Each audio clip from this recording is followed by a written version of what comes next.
have to first offer my congratulations to the developments here. There's the Lombard Institute, which has been doing a lot of work in the 10 years it exists, I think. And then congratulations for the establishment of your journal, which is a very good idea. В первую очередь хотелось бы поблагодарить вас за приглашение на данное мероприятие, а также поздравить вас с десятилетием со дня основания Института Аллахо, если не ошибаюсь, и также с зарождением вашего журнала, с появлением вашего журнала, посвященного освоению. It is a logical situation for these developments to take place here, because here you have a living tradition. Безусловно, логично, что данное мероприятие и данное событие происходит здесь, потому что именно здесь у нас есть ныне живущая, существующая традиция. A living tradition of every performance, which was lost in our parts, I think, something like 600 years ago. Живущая традиция сказительства, которая, к сожалению, в нашем регионе утратилась где-то где-то даже порядка 600 лет назад. Okay, so my contribution is about the reception of Turkic epics in the West. As those familiar with the field of epic studies will realize, it first must be clarified what precisely an epos is. Итак, мое выступление будет посвящено восприятию тюркского эпоса на Западе. И, конечно же, те, кто знаком с этой сферой деятельности, как в Словении, конечно же, понимают, что в первую очередь нужно пояснить, что же подразумевается под эпосом. Never definitions go at least partly back to Aristotle. An epos has to be in verse, it has to be long and episodic, implying you have heroic moments that you can associated with the plot of every episode. Besides, it has to be lofty in spirit, read, it has to address something like an aristocratic environment. Конечно же, узкие определения восходят к учениям Аристотеля, к его принципам, заложенным им, в которых он говорит о том, что эпос должен быть в поэтической форме изложен. Конечно же, он должен быть длинным по своему размеру, по своей длительности, и, конечно же, он должен быть эпизодическим. Понимаете, под этим, что должны быть какие-то героические моменты представлены, ассоциируемые с развитием сюжета в каждом эпизоде. Помимо этого, конечно же, должна присутствовать какая-то некая возвышенность повествования, и сюжет эпоса должен соотноситься с каким-то, может быть, духом аристократизма, который проносит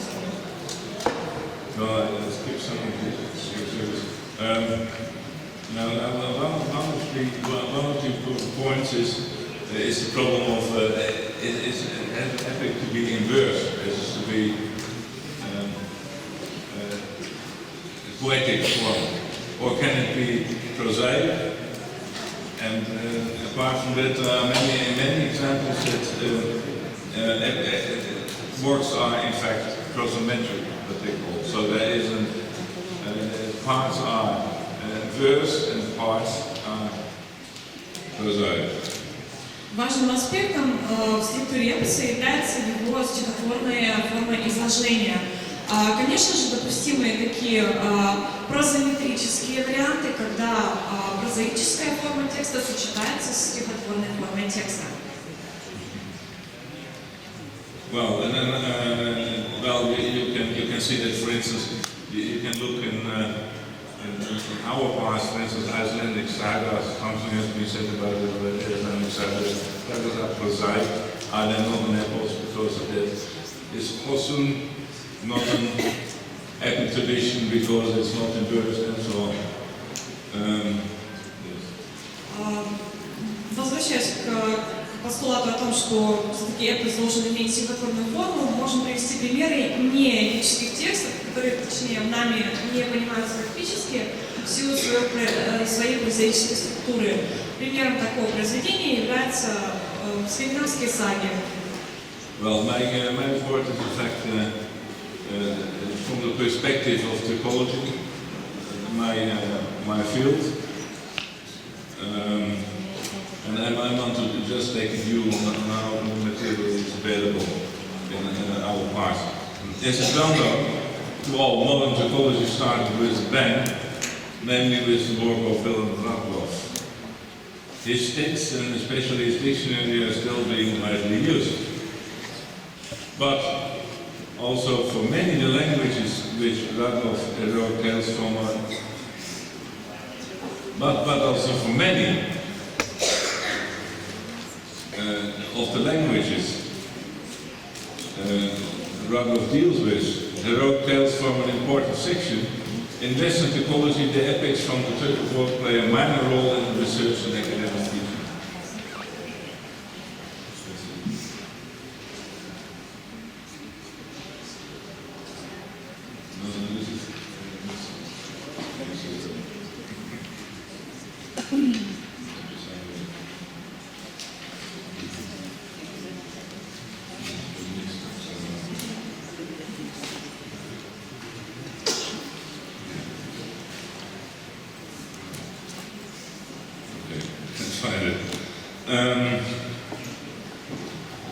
The reasons for this is evident. In our part, typology is naturally focused on Turkey, which is close by, be it the Ottoman Empire or the Republic.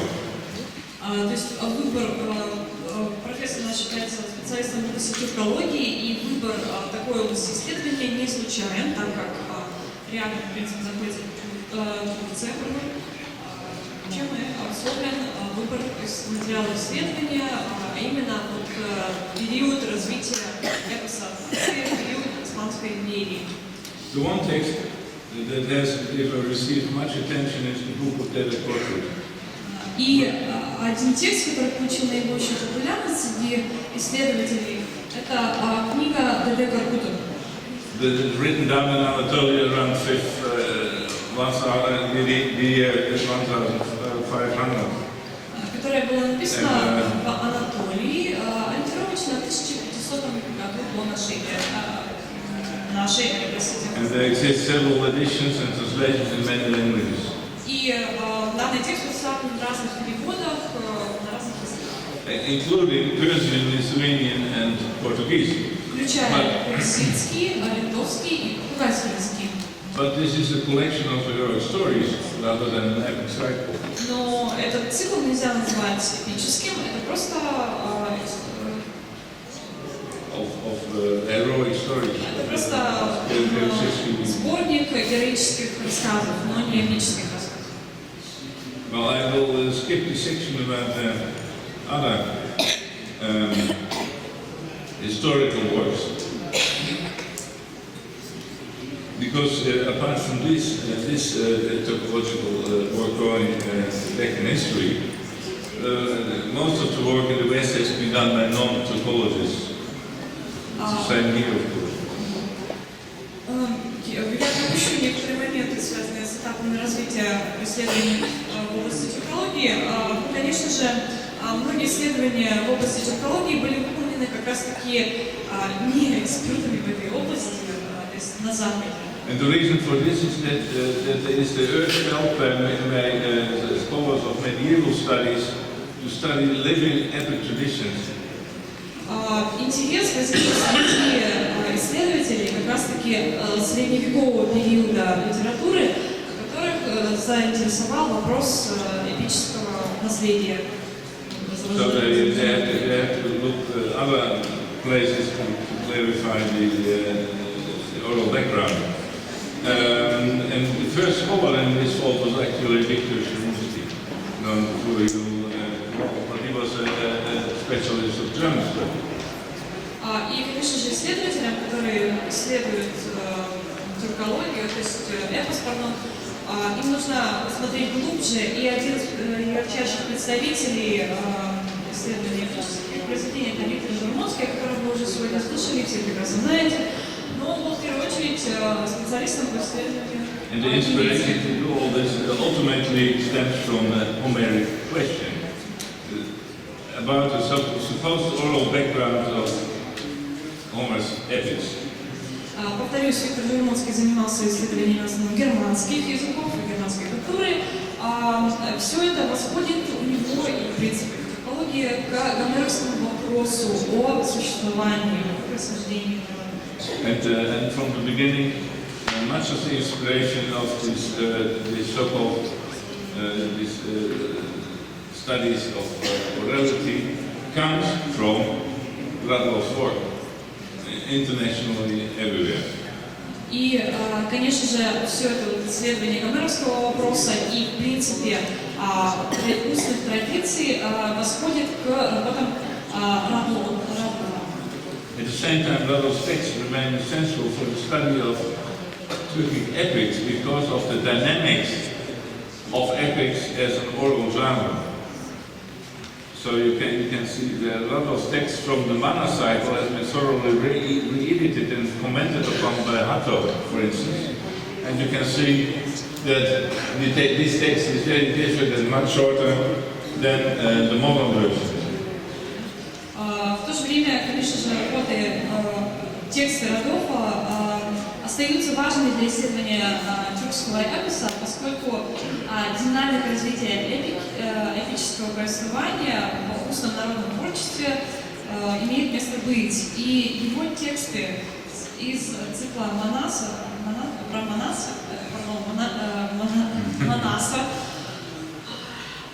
восходят, конечно, и еще более ранним эпическим традициям. Yeah, now besides Arthur Hatto, a specialist of English and German studies from England, another medievalist and Anglicist well known here is Karl Reichel, who has done a lot of work in the field of editing and translating epics. For instance, the epic was widespread in Central Asia, Alchemish, and especially also the Karak version of Edige. Еще один ученый, которого стоит упомянуть, это Карл Райхель, еще один исследователь средневекового периода и англицист, который также, собственно, фокусировался на воссоздании этих трудов. Помимо узбекской версии, которая была представлена в Центральной Азии, распространенного эпоса Аль-Паниш, простите, если неправильно произношу, он также разработал особую версию и проанализировал каракалпакскую версию Эдики. Well, this edition is definitely important. So important because it treats the performance of the epos as a whole. That is not only the text, but also a text and translation, but also an analysis of the practice of the epic singing in the context, and the description of the historical context, a comprehensive musicological expose on the performance of the bard, and the CD to go with all that. Примечательным этот труд является, потому что он охватывает все аспекты, все ипостаси, которые там заложены. То есть не просто речь идет об исследовании текста голого самого по себе как такового, но в данном личном произведении оценивается культурная подоплека, исторические какие-то факты и прочие аспекты, о которых уже ранее говорилось сегодня. So this is asking the question generally about translation. So if you have an old epos, like the Nibelungenlied in Germany, or you have the Edda, you're going to translate it and it looks okay, just as a text. But if you have a performance in modern times, what does it mean to make a translation? Возвращаясь к вопросу о переводе. Допустим, у нас есть песня о Нибелунгах, старшая и младшая Эда. Вот прекрасно это у нас представлены тексты уже былых времен, но у нас нет возможности вживую ощутить, вживую послушать выступление, в отличие от якутского маланхо. И, конечно же, воспринимается этот текст совсем по-другому. So this is, well, okay.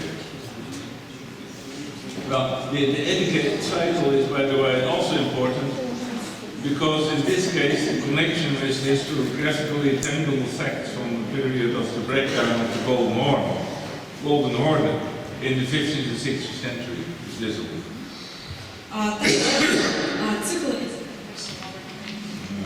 Цикл «Этикет» также примечателен тем, что если говорить про связь, историографическую связь фактов, с которыми мы можем соприкоснуться через текст, факты эти посвящены как раз-таки падению Золотой Орды в 15-16 веках. То есть вот эта вот связь, она четко прослеживается, доносится до читателя. Well, as important as the editions of people like Hatto and like many books and articles they have produced in which they discuss Turkic epics in a comparatistic way, be it in an inner Turkic context or as part of a general theory.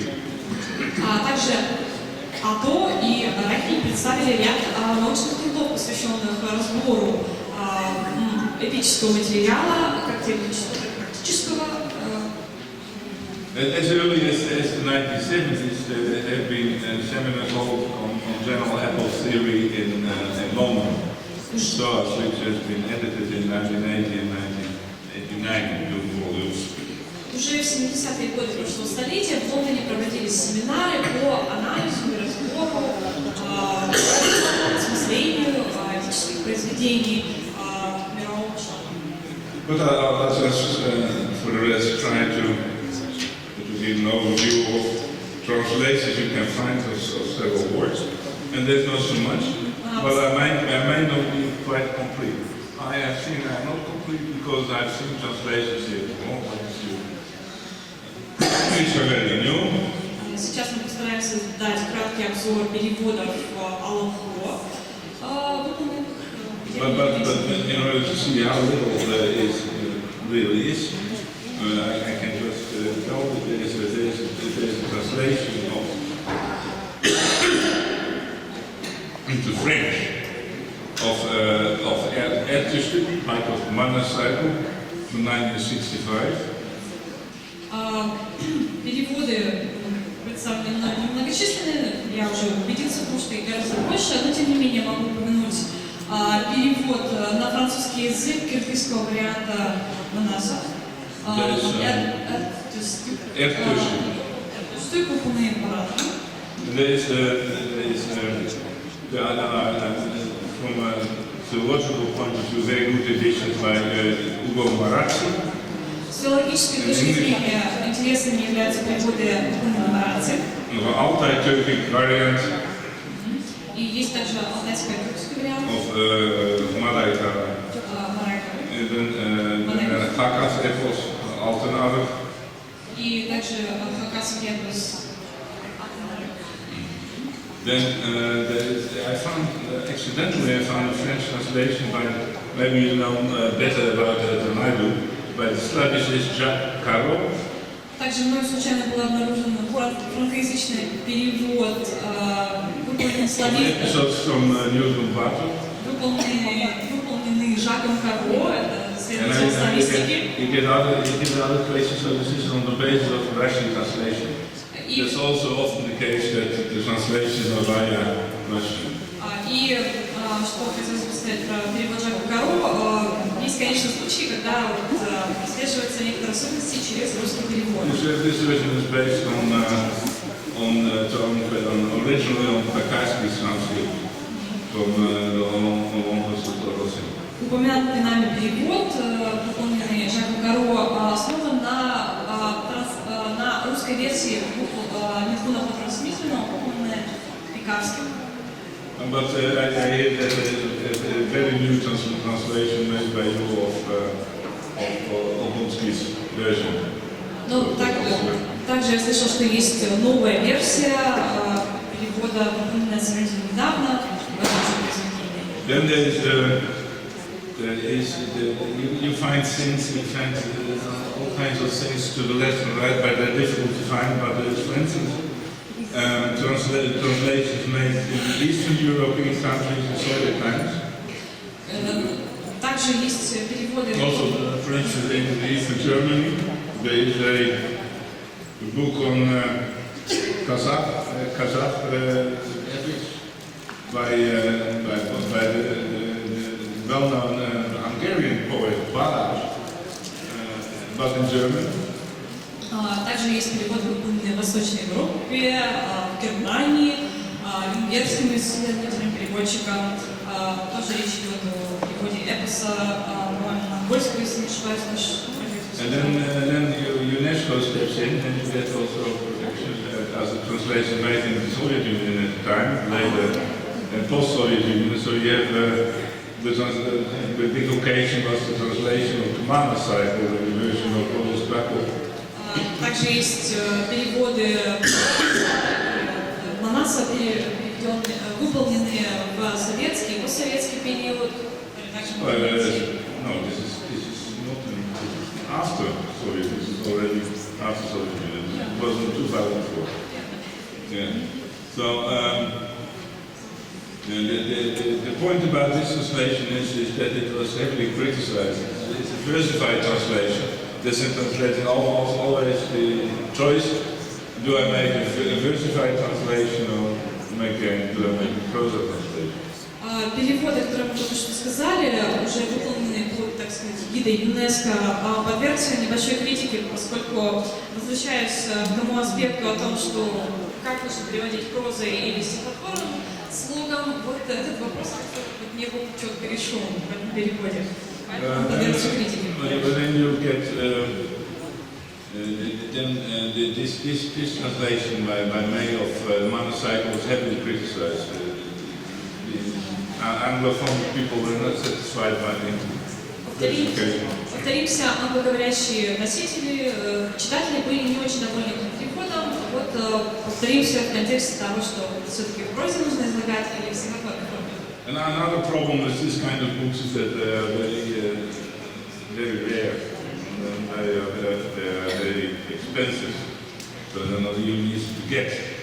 Проблемой также является труднодоступность подобных вариантов перевода. Они либо дорогостоящие, либо, в принципе, очень редко представлены в магазинах, и их, собственно, сложно вообще получить, в принципе, материал. So I'm not talking about all the happenings here in Yakutia in connection with UNESCO. You know better than me what's going on. But it should be mentioned that the processes going on here has been described as a revitalization process, which is very dynamic, by Harris in 2017. You should know more about it. И, конечно же, наверняка вы больше осведомлены, чем я, но хотелось бы все-таки отметить, что в Якутии наблюдается процесс возрождения эпической традиции, возрождения эпических текстов. Об этом упоминал еще и Харрис в своей статье в 2017 году. Ну, конечно же, вы больше осведомлены, чем я в этой области. An important topic, of course, is interaction of native traditions with those of surrounding people. For instance, especially in Mongolian. Отдельной темой также является связь эпических традиций и текстов с близ расположенными народами, такими как, например, монголы. And what we say that our place, the situation for Mongol study of Mongolian epics is much better than for Turkey, because we have a certain gentleman called Walter Heisig who has organized all kinds of translations and volumes on Mongolian epics. Walter Heisig.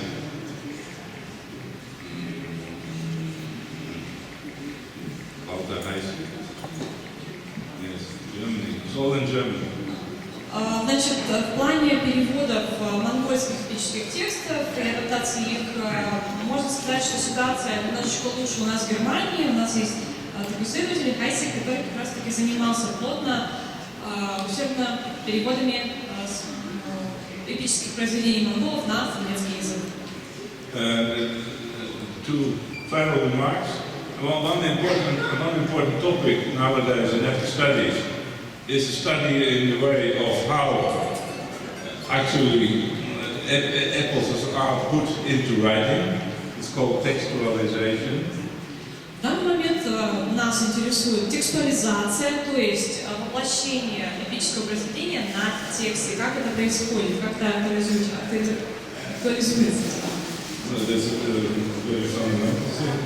And there are volumes also containing articles about Turkic languages by Reichel and Atto again. И также я уже упоминал работы Райхеля и Атто, посвященные эпосоведению и переводу эпических произведений. And well, finally, of course, I'm talking about the situation in Western countries. I'm not talking about the situation vis-à-vis Russian language, which is of course a very different situation. And it should be remarked that, of course, the Turkish Language Society has a big program of an edition of all kind of epics of all kinds of Turkish.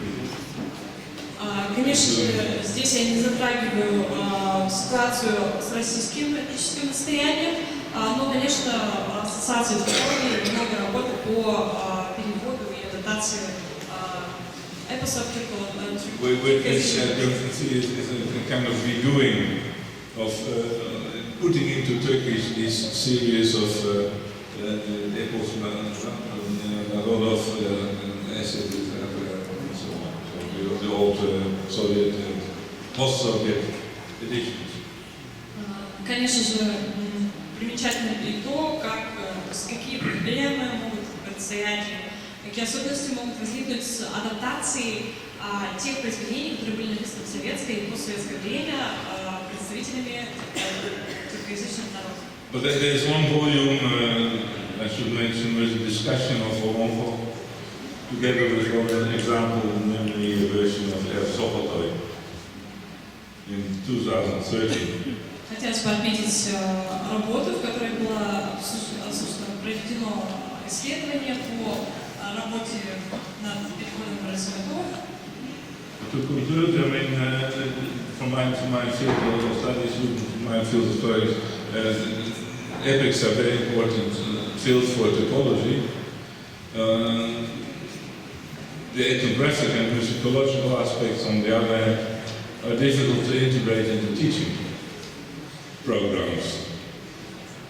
But it is really clear that for many Turkic languages, there is epos are a very important material for the language. And where could it be better illustrated than here in the Kutsia? Безусловно, исследование эпических произведений играет огромную роль в контексте тюркологии, исследования тюркских языков, но хотелось бы отметить также проблему в исследовании этнографических и музыкальных аспектов исполнения такого рода произведений. И, конечно же, существуют некие проблемы в преподавании эпической традиции и передаче эпической традиции будущим поколениям. Да, и эпос является мощным инструментом для донесения идеалов и традиций будущего поколения. Overall, there is not so much available in translation. There is a public for the genre, so there would also be a public for Oromco. Only it's difficult. The genre is difficult to sell, to get into the market. The result is easy. В целом, касательно перевода, конечно же, переводов эпических произведений представлено не так много, а Оромко на самом деле является одним из таких вот доступных в этом плане произведений. Thank you very much. Спасибо большое.